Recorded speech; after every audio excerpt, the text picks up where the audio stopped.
Hey everyone, it's Joel Ellison with Pinnacle Mountain Gunsmithing. Before we get to today's subject, I just wanted to give a quick word of thanks. We just got done with our Pickens Gun Show on last weekend in September, and we had a fantastic show. I just wanted to thank all of our consigners and everyone who, all of our customers, and everyone who supported us all this time, letting us do what we love here. It's been a phenomenal dream, and we've just crossed over 1 year of having our business open, and I couldn't be more pleased or more proud. In any case, thank you very much if you've helped make us a success. And if you're thinking about coming to see us, feel free to come by. We're really busy in the shop right now, but we just wanted to show you one of the guns in our collection. It's a little bit weird. I don't know, some people might consider it a little odd. It is a Mossberg Model 183DB. This is a 410 gauge bolt action shotgun from about the 1950s or so. This particular one came to our collection from my late father-in-law. Yes, I inherited this. And yeah, it's one of the first guns I ever did any repair work on. You can see the repair work on the stock there. That was one big crack, and I ended up acroglassing that back together. Feel free to have mercy on me. This was my first effort at acroglass. And yeah, I was bold. In any case, it's a super simple shotgun. You probably can find them in your local pawn shop for about $100 or so. It's not terribly valuable, but it is super simple and an interesting case of a nice feature built into a relatively inexpensive gun. Nowadays, we think that in order to have all the nice-to-haves, you need to pay lots and lots for the gun.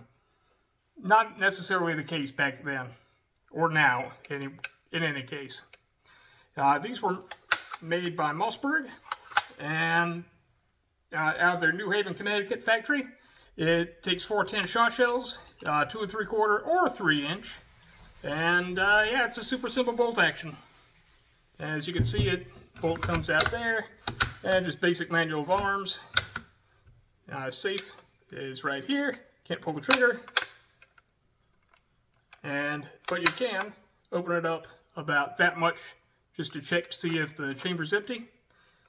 And if we close her and put her on fire, we can not just open it, but pull the trigger and the bolt slides out. No locking shoulders on there, just locks straight on the bolt handle, and the bolt handle ends up fairly close to the trigger, and not that bad. Is it the smoothest bolt ever? No. There is constantly a little piece dragging down here, specifically our bolt release. I can show you better there in a minute. But yeah, there's our sear, and yeah, it's also the bolt release. But in any case, you can take the head of the bolt off by going, boop, turning the head 180 degrees, and just take the head off.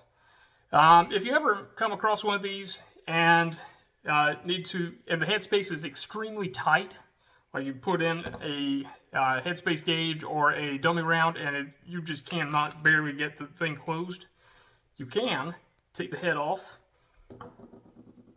do a little face mill, use your lathe and just cut down that surface a little bit, and it should fit right back in.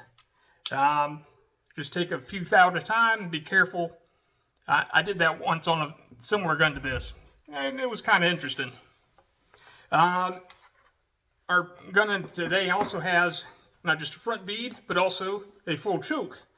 You know how on modern shotguns with screw-in chokes that go inside the barrel, you really can't shoot them with the choke not installed?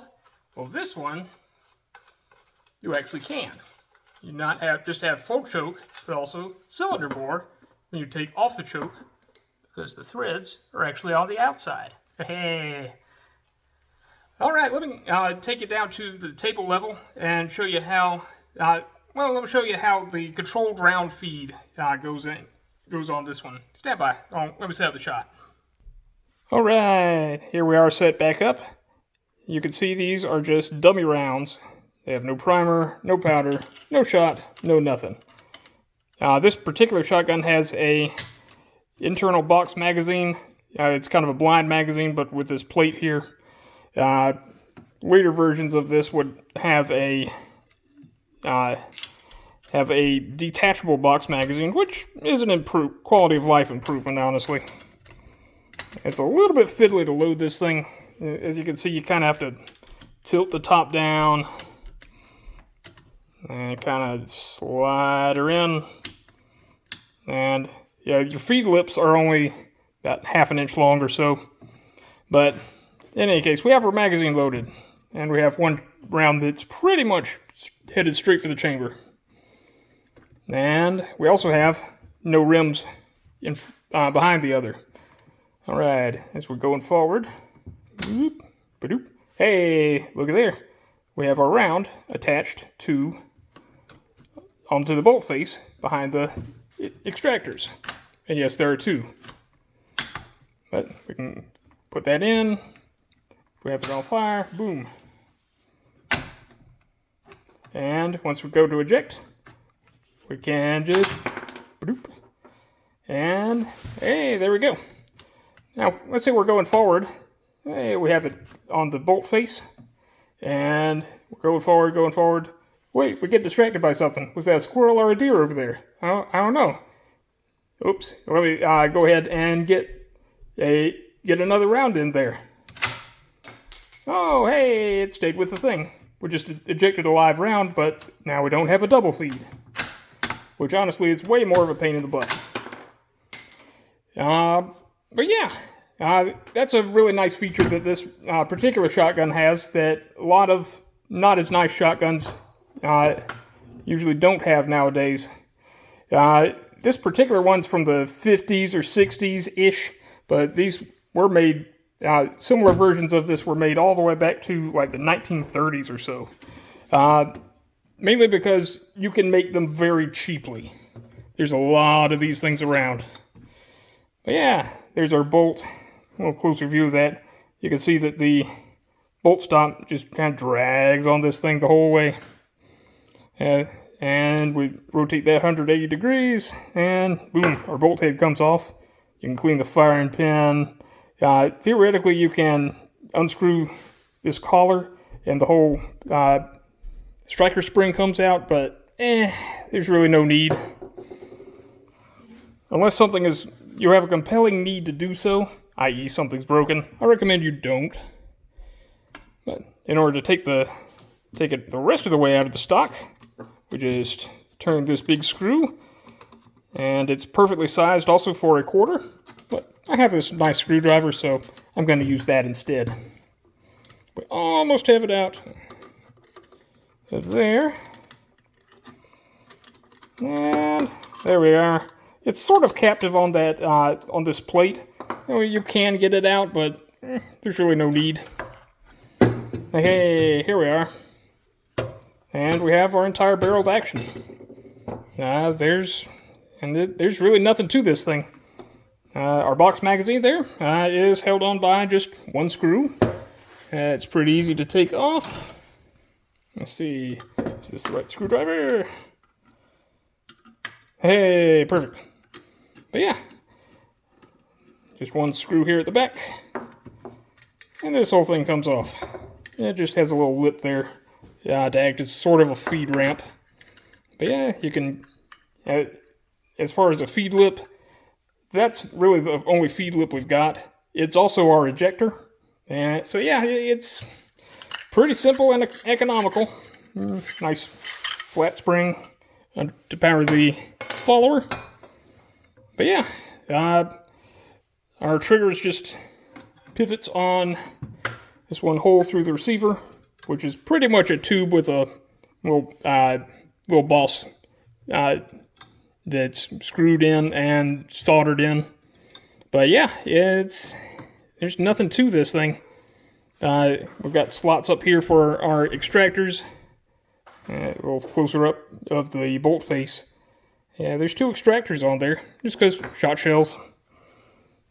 Oh, and I don't know if I mentioned the reason why we only have this big lock and lug for locking. It's because it's 410 shot shell, or really any shot shell. That's all you really need. And machining those recesses, like the inside of a Mauser, is it's complicated and time consuming. And time is money. Oh, actually, I misspoke earlier. This is actually our ejector. This piece right here. And if I take this off, it was just this one screw.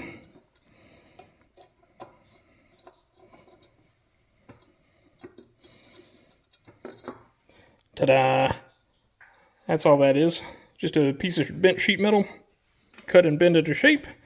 And underneath that, you can see what color this thing used to be. And yeah, it was very nicely blued at one point.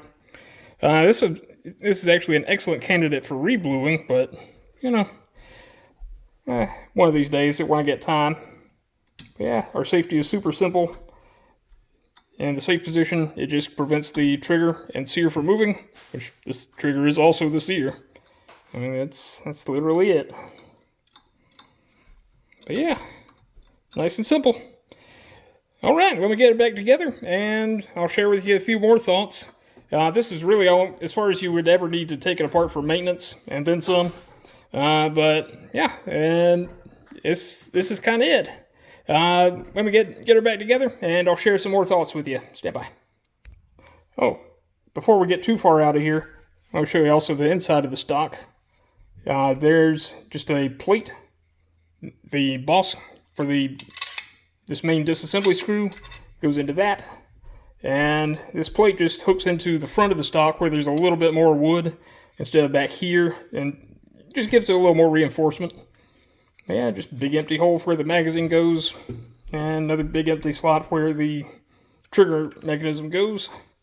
And we got little red or green indicators to indicate fire or safe. And yeah, that's kind of it. It's a little closer up of the repair I did. That was a few years ago, but I've learned a lot about Acroglass since then. And we get a nice impression of the barrel right there. But no, Joel. Oh no, Joel. What about free floating the barrel? It's a shotgun, not a sniper rifle. It's fine. All right. Let me get her back together, and we'll talk some more. Stand by. All right, here we are back and reassembled again. Hey. All right, Mossberg 183DB. Is it a nice shotgun? It's okay. Is it affordable and available? Absolutely. You can get these for about $100-$150 at your local pawn shop. There's probably one or two right there right now. But is it a fully functional shotgun that you can take hunting? And if you're mulling on a budget, it's an excellent option. In my opinion, some of the best shotguns out there are actually bolt action. Which, when you think of shotguns, this is not really what you think of, but this is one that I personally will never sell. In any case, if you'd like to support us more directly, you can go to our website at pinnaclemountaingunsmithing.com, all one word, and schedule an appointment to come see us. Drop us an email about any projects you're thinking about, and feel free to come by the shop. We are open by appointment only, and we hope to see you there. If you'd like to see us at our next gun show, it's going to be October 11th and 12th at the Greenville Convention Center 2025. If you're seeing this after then, well, come by and see us at our website. In any case, I've been Joel Ellison, and this was Pinnacle Mountain Gunsmithing. Hopefully we'll see you soon. Bye.